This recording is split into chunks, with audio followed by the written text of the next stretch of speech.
In a world where our self-perception as kind and virtuous individuals can differ from how others perceive us, conflicts can arise. Sometimes we unknowingly rub people the wrong way, and unfortunately, some of those people happen to hold significant positions. They might even be figures as revered as the Pope, although admittedly encounters with the Pope are quite rare. But occasionally, yes, even the Pope gets involved. Sometimes you find yourself in the shoes of the Pope, and sometimes you find yourself deceased.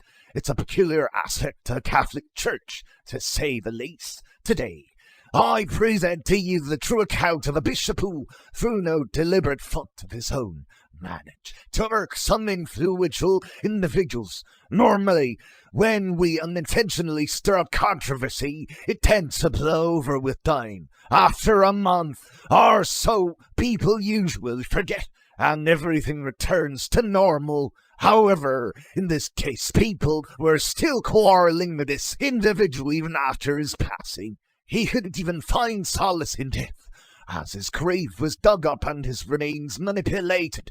How does one engage in a debate for the lifeless body?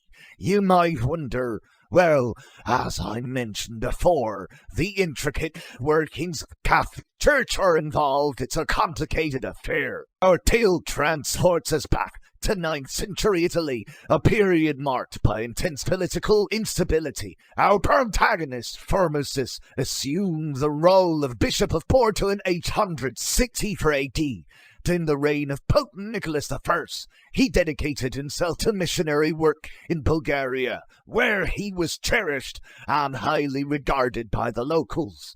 They held such admiration for him that they requested him to become their bishop. Unfortunately, Pope Nicholas forbade this appointment, as it would require Formosa to relinquish his position in Porto. The Catholic Church did not permit bishops to leave their designated regions for the administration of another.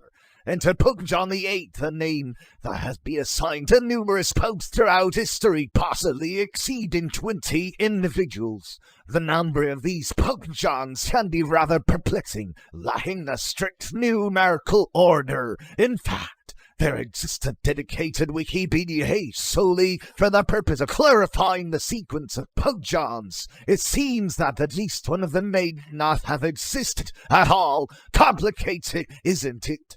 Well, whenever things become too intricate, let's just attribute it to the Catholic Church. Shall we? Now, back to our narrative. Apologies for the tangent. Pope John VIII, for reasons unbeknownst to us, held a strong dislike for Formosus. The animosity was so intense that Formosus, fearing for his safety, fled Rome. Several months later, Pope John convened a synod during which he accused Formosus for undermining the Bulgarians, making him unwilling to stay our bishop besides himself. Furthermore, he alleged that Formosus and his followers saw the use of the heresy from John, and that Formosus abandons put and Porto accusation that admittedly holds some truth. As a result, Formosus and his associates were excommunicated. Formosus' troubles eventually came to an end with the passing of Pope John in 882 AD, a remarkably protracted wait. One must say, seizing the opportunity, Formosus swiftly resumed his role as bishop in Porto. However, due to John's earlier allegations against him, some viewed Formosus' return with skepticism, perceiving it as a display of ambition. In 891 AD, our protagonist, Formosus, achieved an extraordinary feat. He was elected Pope, a momentous occasion indeed. As Pope, he crowned Lambert of Spoleto as the co-ruler of the Holy Roman Empire. Lambert's father, Guy III, had previously received his coronation from Pope John. The story takes an unexpected turn as Formosus becomes troubled by the aggressive behavior of Lambert's family and their expulsion of the Byzantines from Benevento. In a state of panic, Formosus extended an invitation to Arnulf of Carinthia, urging him to invade Italy and claim the imperial crown. Unfortunately, Arnold's invasion proved unsuccessful, and Guy III passed away shortly thereafter. In 895, Formosus renewed his invitation to Arnulf, and this time it yielded the desired outcome. Arnulf successfully claimed the crown as the Holy Roman Emperor. Soon after, Arnulf's departed, and both he and Formosus their demise. Formosus reigns post-seeing the Boniface VI, who himself passed away a mere 2 weeks later. Now, brace yourselves for the most extraordinary chapter of this saga, the Cadaver Synod. Lambert of Spoleto, upon returning to Rome, found himself in a state of bewilderment. He felt compelled to address the situation and, in collaboration with the newly appointed Pope Stephen VI, decided to convene the infamous Cadaver Synod. This peculiar gathering aimed to re-establish Lambert as the true ruler of the empire and to administer posthumous punishment upon the late Formosus. But here's the twist: Formosus was deceased. Nevertheless, his grief was assumed, and his remains were brought before the court for judgment an entire year after his demise. The cadaver was positioned on the throne, and a deacon was appointed to serve as the spokesperson for Formosus. They actually posed questions to the corpse, a rather unsettling affair, if I may add.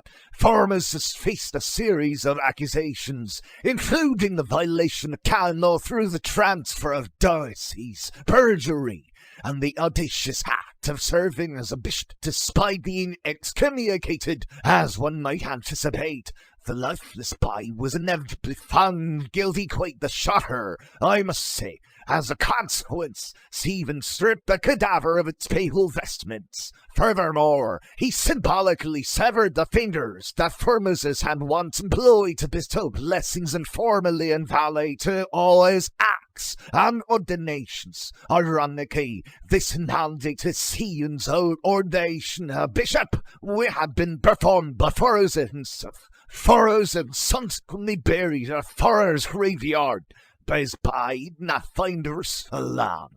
In a typical fashion befitting the Catholic Church, the tale grows increasingly intricate. The Cadaver Synod incited public opposition against Stephen, and rumors began to circulate about miracles performed by Formosus' reanimated remains, a notion that is quite dubious. I must say, the public's outrage led to the deposition and imprisonment of Stephen, ultimately culminating in his strangulation.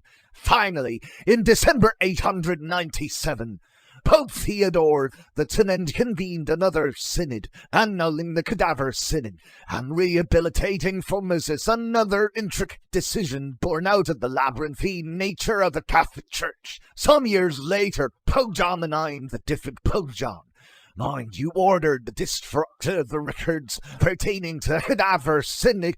However, a few more years down the line, Pope Sergius X overturned these rulings because, well, let's just blame it on the Catholic Church and its complexity. And there you have a convoluted tale that, as promised, spans a significant length.